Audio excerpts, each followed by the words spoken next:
Melanjutkan pembahasan mengenai jamur pada tanaman di video yang lalu tentang fusarium. Kali ini, kami akan mengajak kalian mengulas tentang jamur pendukung pertanian yang mampu menjaga tanah dan tanaman kita tetap subur serta aman dari serangan jamur patogen yang meresahkan. Trichoderma sp. atau jamur Trichoderma adalah sejenis cendawan yang umum dijumpai di tanah yang kaya akan unsur hara. Secara umum, jamur Trichoderma ini bisa ditemukan di tanah di hutan, perkebunan ataupun di rumpun bambu. Secara fisiologi, jamur ini akan tumbuh subur dalam media yang lembab, kaya unsur hara, dalam suhu optimal antara suhu 25–30 derajat Celcius. Tidak seperti kebanyakan jamur yang tumbuh sebagai patogen dalam pertanian, jamur ini lebih cenderung bersifat patogen hanya bagi jenis jamur lain.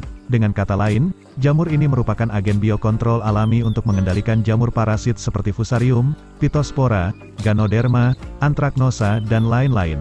Maka tidak heran jika jamur jenis ini kerap digunakan para petani sebagai agen hayati pengendali busuk akar, busuk batang, akar gada dan lain hal yang disebabkan oleh jamur jahat yang disebut tadi.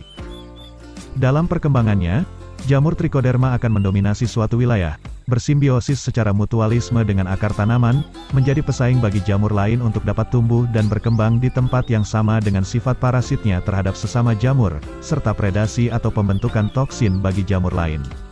Karena sifat antifungal yang tinggi ini, maka pemanfaatan dan penelitian banyak dilakukan terhadap Trichoderma. Dalam klasifikasi, Trichoderma sendiri memiliki banyak sekali spesiesnya. Salah satu jenis Trichoderma yang sering diteliti ialah Harzianum. Jenis Trichoderma ini selain memiliki sifat antifungal yang tinggi, Harzianum juga mampu memproduksi enzim litid dan antibiotik untuk menghambat berbagai jenis jamur lain.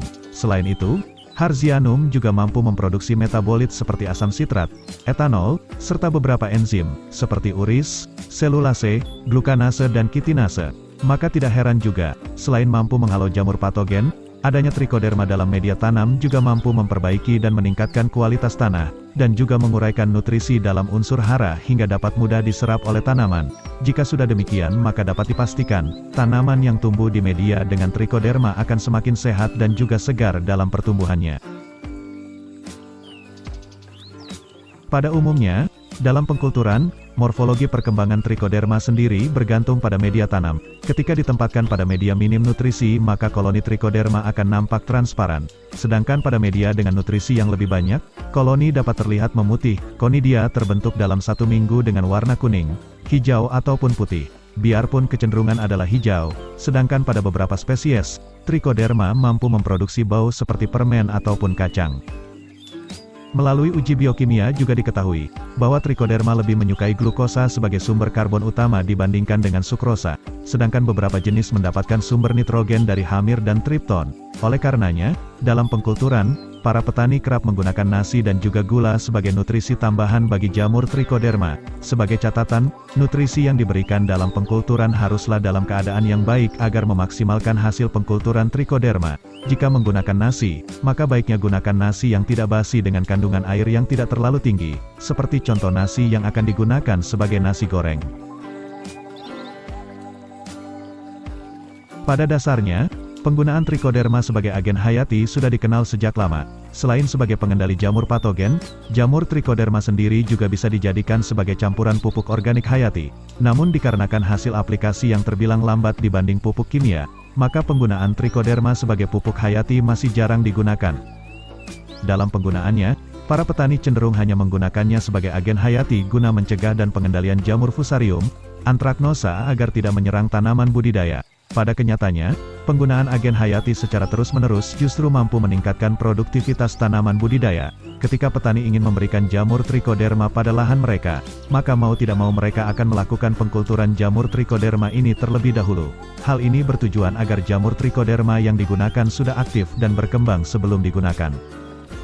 Dalam pengkulturan itu sendiri, mau tidak mau petani juga harus menambahkan bahan organik pada media kultur dan juga lahan yang akan diolah. Ketika lahan yang diolah tersebut secara intens diberikan bahan organik, baik itu dari kotoran ternak dan juga dedaunan, maka secara tidak langsung lahan yang diolah tersebut juga mengalami penambahan agen hayati lain selain jamur Trichoderma itu sendiri, seperti mikroorganisme lain yang berasal dari bakteri penyubur tanah dan juga jamur baik lain seperti Rhizobium, Mycorrhiza, dan lain-lain.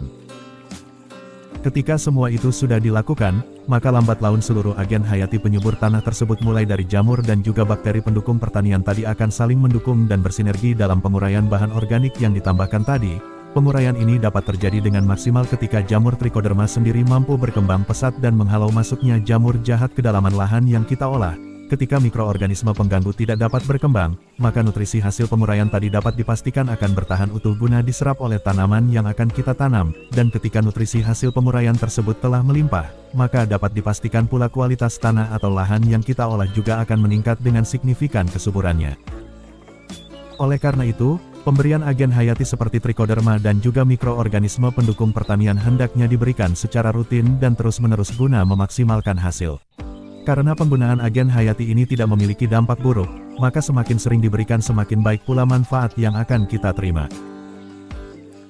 Lain halnya ketika kita menggunakan pupuk kimia, walaupun hasil yang nampak cukup instan, namun bukti morfologi yang ditemukan di lapangan adalah semakin menurunnya kualitas tanah akibat penggunaan pupuk kimia secara terus-menerus.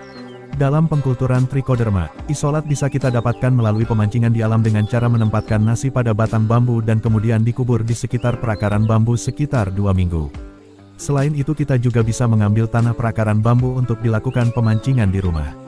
Namun yang perlu diingat ialah, dalam pengambilan tanah perakaran bambu, hendaknya kita lakukan di waktu musim kemarau. Atau ketika tanah tidak mengandung banyak air.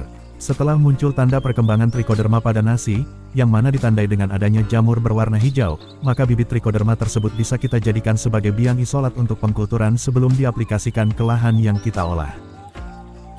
Namun, jika hal yang demikian terlalu rumit, maka kita bisa menggunakan isolat yang dijual di pasaran seperti merek Tricho Powder, GMN Trichoderma, Trichoderma Plus, Tricho WP, Biotech, Tricho Gold, Nogan Trichoderma, Trizia, Trichos, Anfus dan lain-lain. Semua merek tadi adalah fungisida biokontrol berbahan aktif jamur Trichoderma.